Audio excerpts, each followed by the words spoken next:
Lena had never believed small actions mattered much, at least not in any world-changing way. She lived quietly, worked quietly, and moved through life the way people do when they assume they're invisible. On that dreary Tuesday afternoon, she was walking back from her shift at the bookstore, her canvas tote slung over her shoulder, when the rain began suddenly, harshly, like the sky had snapped open. She hurried her pace at first, but the street ahead caught her eye. An elderly man, perhaps in his late 70s, stood at the curb, clutching two grocery bags that sagged with the weight of canned goods and produce. The rain plastered his hair flat against his scalp.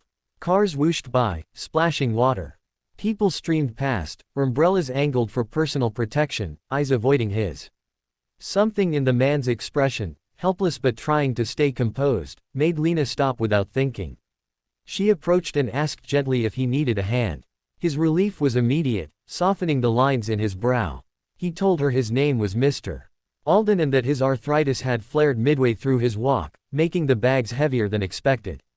Lena didn't hesitate. She shifted the bags into her own arms, opened her spare umbrella, and handed it to him while she bore the load. As they walked, she listened to him talk about his late wife, his garden, and the recipe he was planning to cook that night.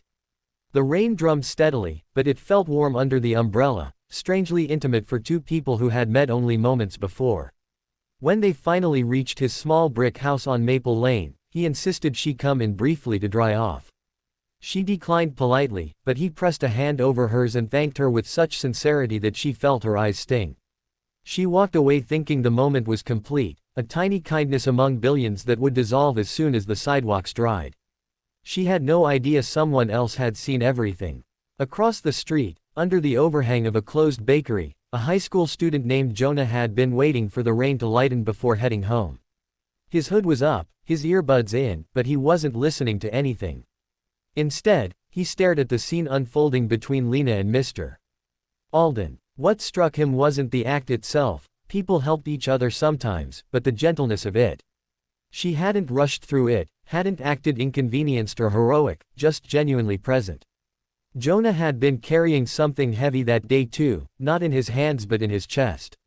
He'd been feeling invisible at school, not bullied exactly, just lonely in that way that wraps around you quietly and makes you think no one would notice if you stopped showing up.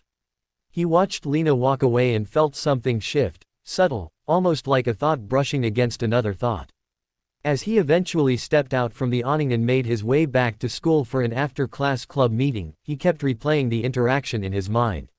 He thought about a girl in his homeroom, Maya, who always sat alone at lunch. He had never thought much about it before, except that it looked lonely. The next day, he walked into the cafeteria and instead of sitting with the boys from his math class, he took a deep breath, crossed the room, and sat down across from her.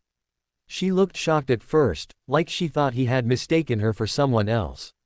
He made an awkward joke about the cafeteria pizza, which was truly awful, and she laughed, small, unsure, but real. They talked about classes, teachers, and the art project she was excited about. The awkwardness melted after a few minutes, replaced by an unexpected warmth that surprised them both. When another student passed by and asked if they could join, Jonah gestured to the empty seat beside him. Soon there were 3 of them, then 4. By the end of the week, their table had become one of the liveliest spots in the cafeteria.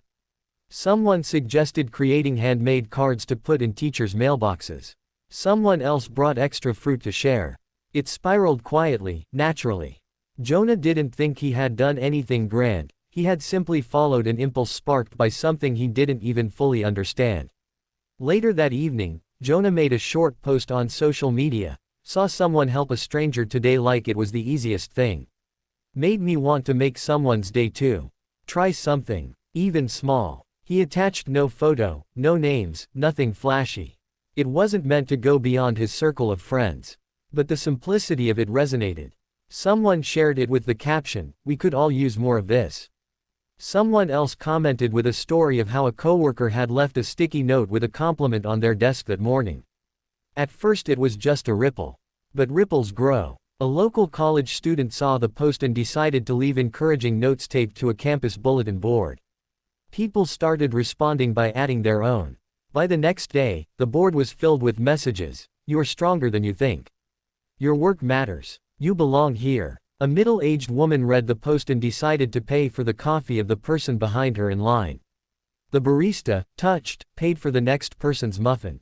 A chain of small kindnesses formed like a gentle domino effect, touching people who would never realize they were caught in a movement unfolding quietly across the town. At a small cafe a few blocks from the bookstore where Lena worked, one of the employees, inspired by the spreading positivity, hung a corkboard near the entrance with a handwritten label, "Kindness Wall." Customers were invited to pin notes of appreciation or offers of help.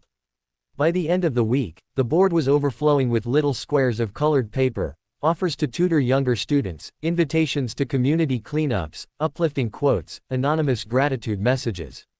There was a feeling in the air, subtle but unmistakable, like the town was warming from the inside out. The cafe owner expanded the board onto a second panel. A teacher decorated her classroom door with a similar theme, prompting her students to write compliments to one another. A mechanic offered to do free oil changes for single parents during weekends. The ripple wasn't loud, it wasn't organized, but it grew in every direction, threading through homes, schools, workplaces, and hearts. Months passed, and the town, normally quiet, predictable, and content to stay under the radar, felt like it was becoming something new. A group of teenagers started a volunteer project to help seniors with yard work. A pair of siblings created a community pantry box outside their home with a sign saying, "Take what you need, leave what you can." Someone donated warm blankets during the first cold snap of winter, stacking them neatly in public shelters. Stories circulated everywhere, little stories, big stories, stories that made people smile even on difficult days. Eventually, inspired residents proposed an idea, a community festival dedicated entirely to celebrating kindness.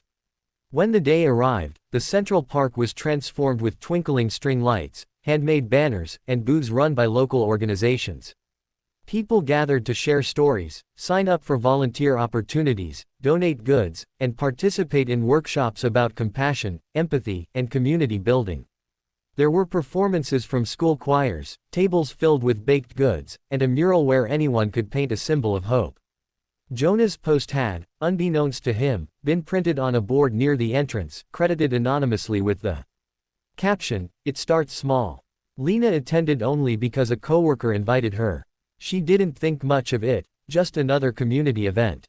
She wandered through the festival, smiling at the activities, not making any connection to herself. Midway through the afternoon, her name was called from the small stage near the fountain. Confused, she approached as people applauded. The event organizers explained that the entire movement, the festival, the community efforts, could be traced back, through a chain of shared stories, to one rainy afternoon when she helped a man with his groceries. She stood stunned. The crowd looked at her with such gratitude that she felt overwhelmed, humbled, almost shy. When they brought out Mr. Alden, who took her hand again like he had that day, she felt tears spill down her cheeks. She gazed out at the hundreds of faces, young, old, strangers, friends, and realized the truth she had never considered. One small act, done sincerely, does not disappear. It passes through people like light, changing them in ways she could never have imagined. And in that moment she understood that kindness is not loud or forceful. It is quiet, patient, and powerful enough to start a movement without the person responsible ever knowing.